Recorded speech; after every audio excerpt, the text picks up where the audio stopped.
Hola amigos, en el vídeo de hoy quiero hablar del rey del rock and roll, sex symbol y cantante más famoso del siglo XX, Elvis Presley.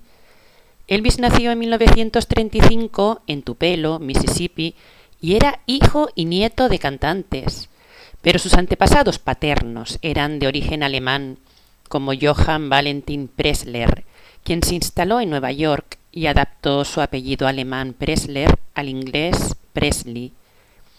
Elvis estaba emparentado con Jimmy Carter y hasta con Abraham Lincoln, ya que tenían un antepasado en común que se llamaba Isaiah Harrison, que fue tatarabuelo de Lincoln, porque Elvis era descendiente de judíos alemanes, y de hecho su pelo era rubio aunque se lo teñía de negro. Los hijos de las familias Illuminatis son elegidos, son preparados y son usados como líderes de masas. Familias que pactan con el diablo y hasta entregan a sus propios hijos para que lleven a cabo sus proyectos secretos. Ellos les diseñan la vida poniendo en sus manos dinero, fama y reconocimiento a cambio de ser títeres del sistema. Por este motivo, Elvis fue enviado a Alemania en el año 1958 a la base secreta de Freiberg para hacer el servicio militar, animando así a los jóvenes a alistarse en el ejército.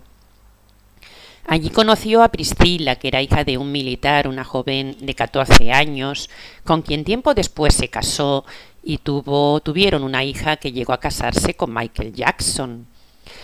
Pero el Elvis que fue a hacer el servicio militar no tenía nada que ver con el Elvis que regresó 2 años más tarde. El nuevo Elvis tenía sus propias ideas políticas, diferentes a las que tenía antes, y hasta los propios fans notaron un cambio de carácter muy marcado entre el Elvis que se fue a Alemania y el que regresó. John Lennon declaró que después de la Armada, Elvis murió y que su música cambió radicalmente. Porque su música era creada como propaganda militar y también como control mental de la juventud. Hay quien dice que Elvis murió en Alemania y que crearon un doble suyo, alguien quien se haría pasar por él y a quien enseñaron a cantar y a tocar la guitarra como él.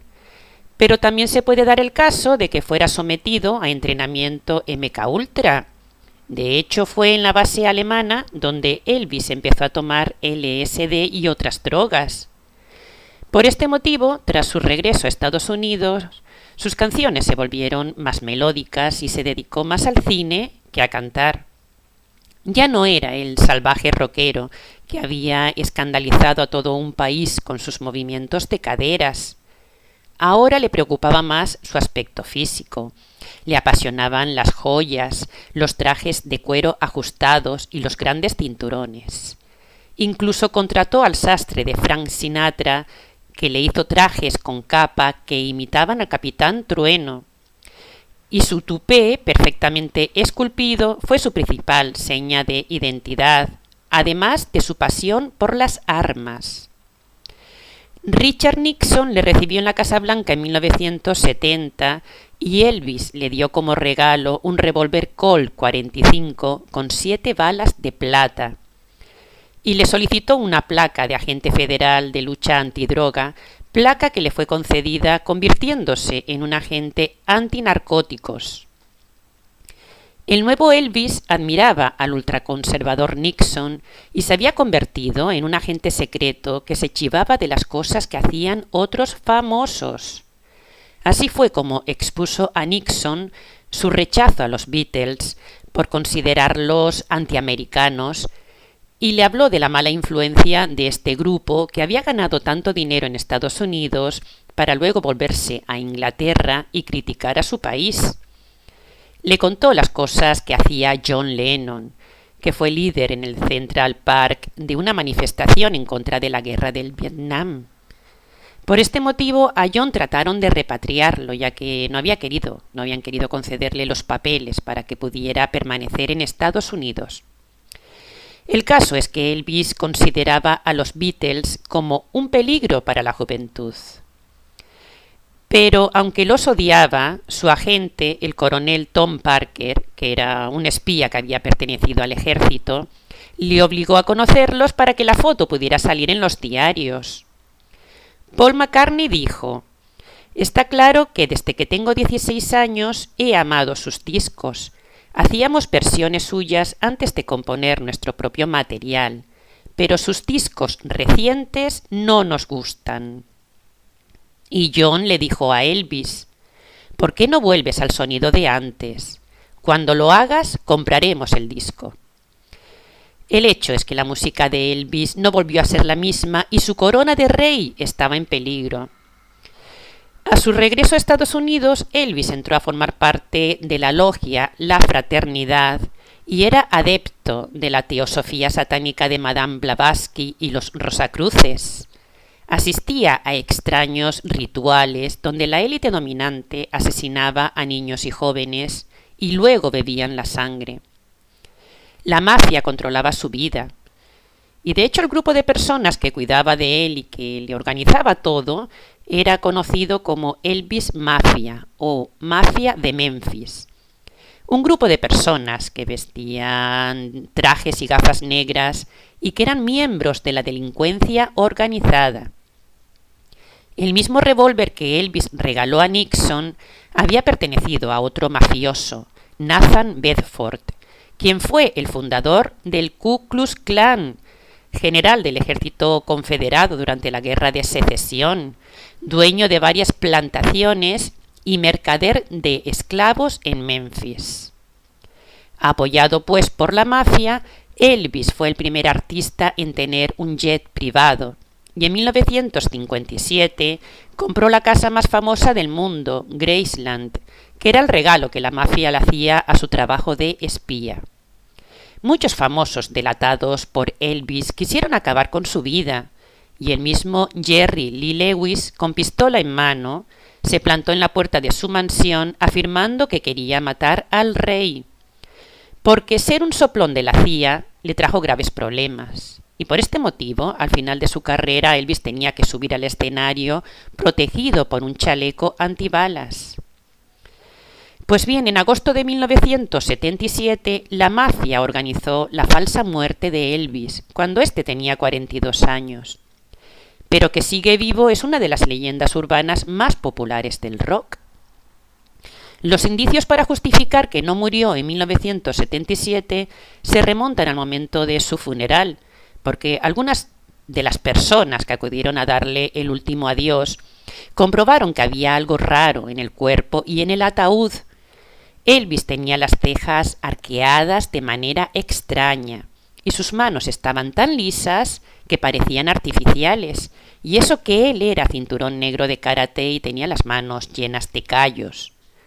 Un fan que lo vio aseguró: «Ese no es Elvis», porque no tenía el rostro hinchado que tenía Elvis y hasta parecía más joven. El ataúd estaba demasiado frío, por lo que dedujeron que lo que se encontraba dentro era un muñeco de cera que debía mantenerse con un sistema de aire acondicionado.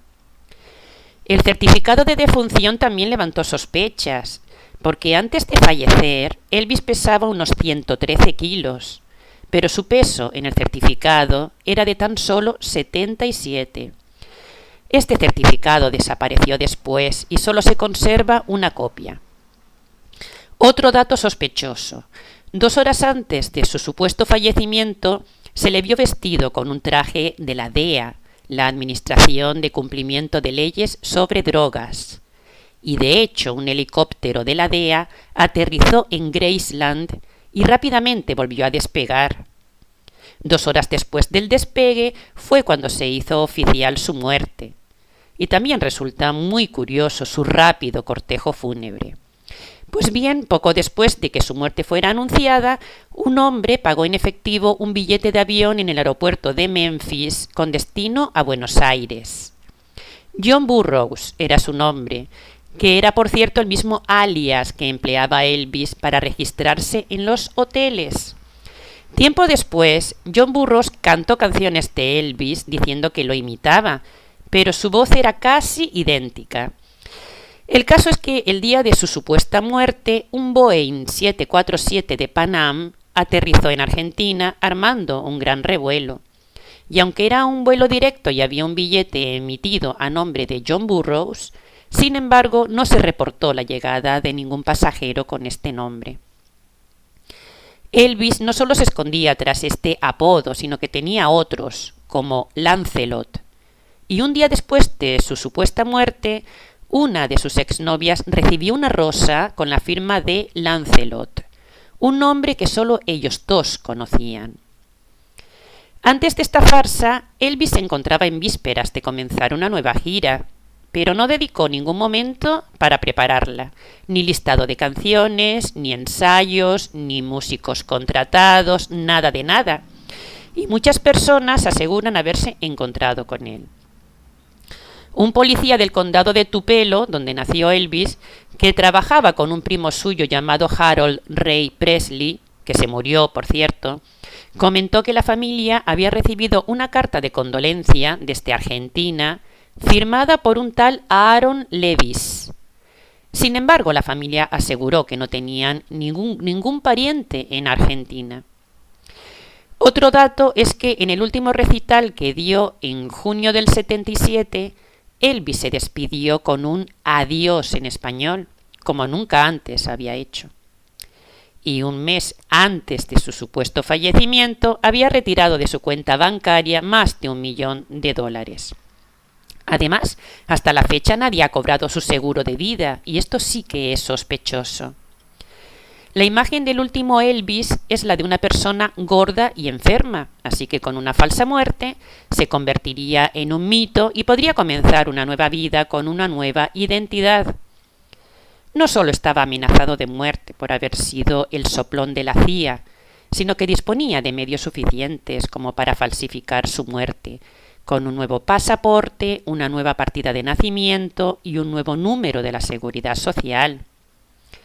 Elvis había sido aupado por los medios controladores de Estados Unidos en un momento en el que había que dar el protagonismo del rock and roll a un blanco, aunque este movimiento musical había sido inventado totalmente por los negros.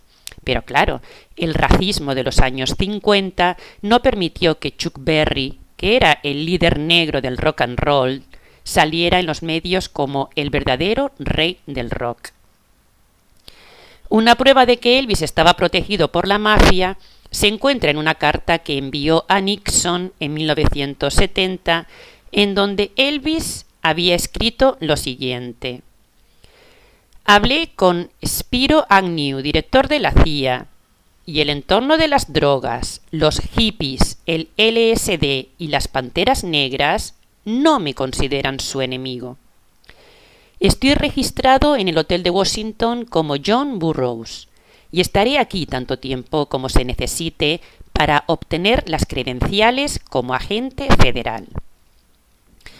Elvis habló con Nixon de cómo él podía influir en los jóvenes en cuanto al uso de las drogas, algo contradictorio porque él era un defensor de las anfetaminas, los calmantes y otras drogas, e incluso hacía uso de medicamentos en sus giras de conciertos. Pero esta es la propaganda Illuminati que utiliza a personas para conseguir el fin deseado, que consigue crear falsos ídolos que con dinero, fama y belleza se convierten en modelos a seguir.